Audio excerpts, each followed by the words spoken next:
सब आपने कहा ईरान के पास ऑप्शंस महदूद हैं, लेकिन जाहिर है इस रजीम को अपने सर्वाइवल का इशू भी दरपेश है, तो उन्हें कुछ ना कुछ तो करना होगा। सरेंडर करना फॉरेन टॉक्स के लिए ये एक और हजीमत होगा ईरान के लिए। डोनाल्ड ट्रंप मिक्स सिग्नल्स देते आए हैं, इसकी वजह से वो कंफ्यूज भी कर देते हैं हिकमत अमली को लेकर। अब उनका ये कहना है कि अगर ईरान ने इसराइल पर जवाबी हमला किया तो अमेरिका इसराइल का मुकम्मल दिफा करेगा। अगर अमेरिका मुकम्मल दिफा करता है इसराइल का, तो ईरान की मदद को कौन कौन आ सकता है, या इस जंग को रोकने में किरदार कोई अदा करेगा, या ये जंग लंबी चलेगी जब तक इसराइल अपने मफादात हासिल नहीं कर लेता? नहीं, मेरा ख्याल है ज्यादा लंबी जंग नहीं चलेगी।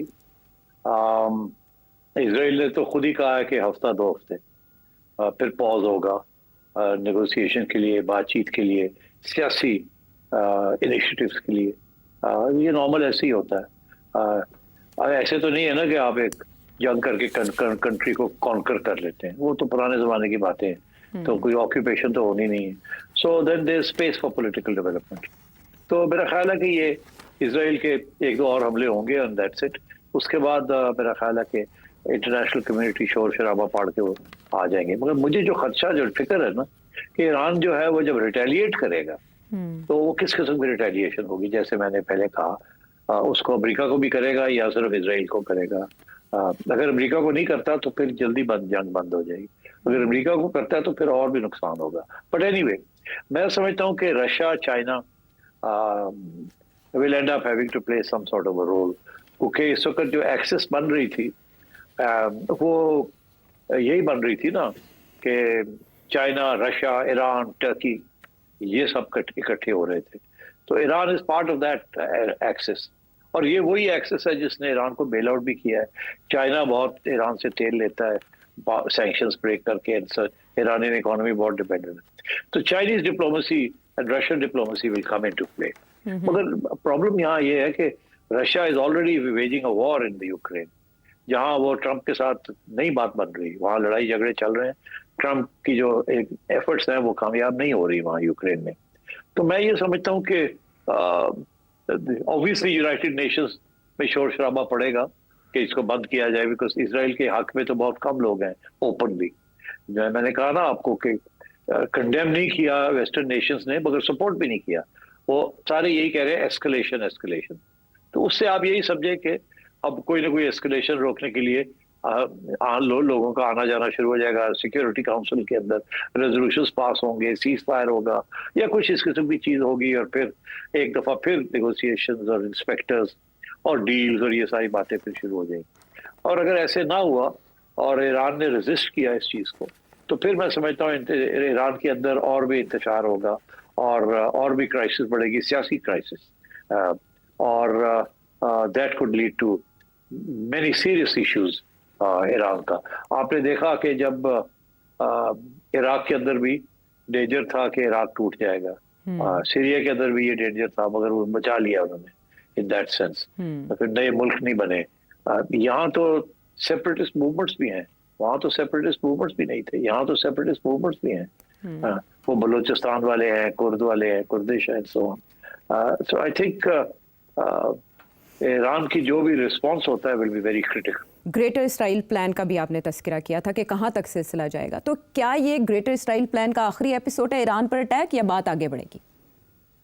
नहीं, देखिए, हम तो हमेशा यही कहते रहे हैं कि we are peaceful, our nuclear program is only India specific in defence.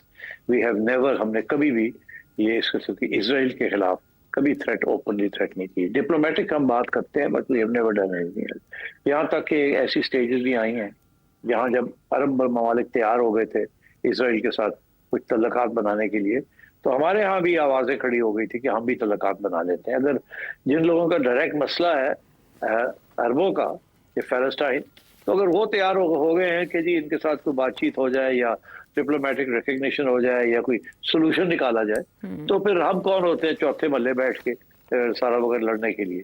तो मेरा ख्याल है कि वो इस किस्म की जब बात होती है, जनरल मुशर्रफ के ज़माने में भी हुई, उसके बाद भी हुई, तो हालात बदल जाते हैं। इवेंचुअली मैं ये समझता हूँ कि हम वही करेंगे जो सऊदी अरेबिया, यूएई और ओआईसी सारे मुल्क मिलकर ही कोई ना कुछ होगा, जो भी होगा, and we will follow that.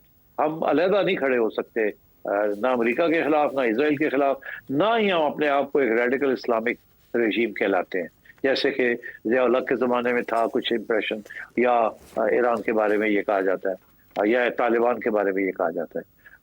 और आपने देखा कि तालिबान भी अब थोड़े बहुत सीधे हो गए हैं, अब वो भी सोच रहे हैं कि जी किस तरीके के साथ थोड़ा मॉडरेशन की जाए, ऐसा ऐसा मॉडरेट हो रहे हैं। सऊदी अरेबिया बहुत आगे निकल गया मॉडरेशन के अंदर।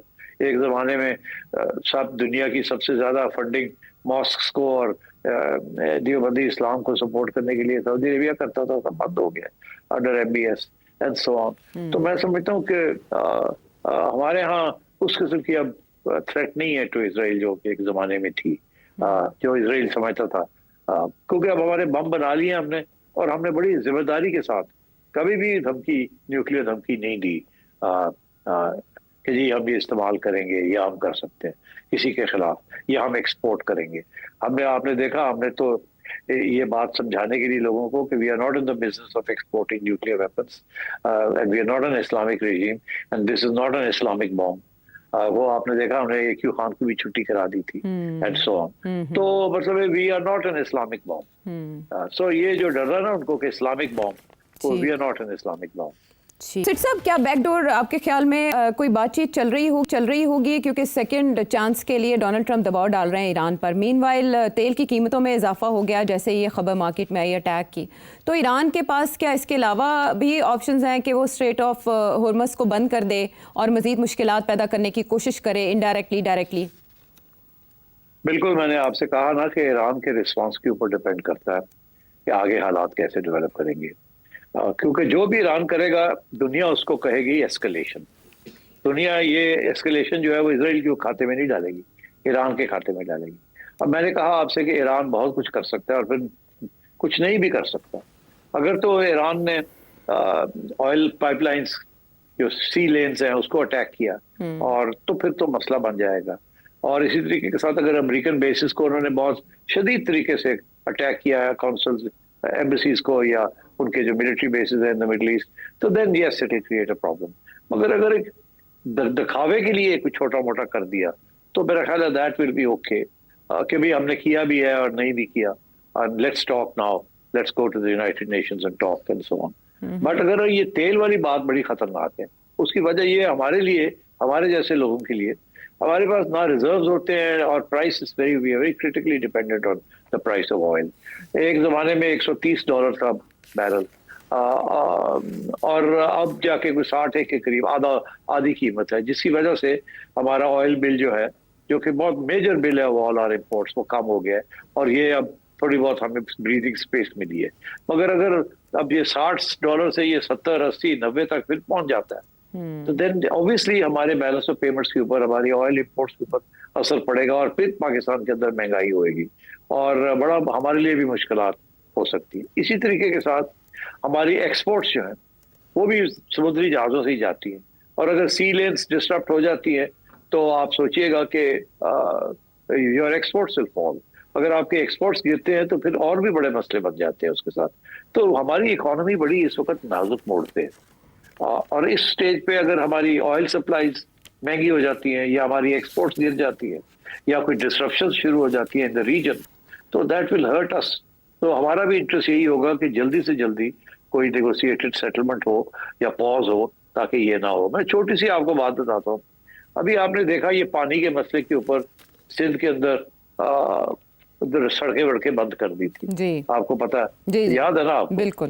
तो उसके साथ क्या हुआ कि आपकी उस महीने की जो एक्सपोर्ट है, जो पेशावर से या पंजाब से जो ट्रक्स जाते थे या कंटेनर्स जाते थे, वो सारे रुक गए, और वो उस महीने एक्सपोर्ट नहीं हो सके। वो अगले महीने जब ये सड़कें वड़कें खुल गई तो फिर जाके ये एक्सपोर्ट हुए। तो ये मतलब है इट अफेक्ट्स एवरीथिंग। छोटी छोटी डिसरप्शंस भी हैं, वो भी आपकी इतनी सेंसिटिव, एक ही आपका पोर्ट है, यही एक ही सड़क है आपकी नेशनल हाईवे, और अगर वो सी लेन्स ब्लॉक हो जाती हैं तो फिर what will you do? So we are in a difficult situation. तो इसलिए लेट्स होप कि ईरान का जो भी रिस्पांस है, it should be considered, but it should also open the way for a negotiated settlement on this issue.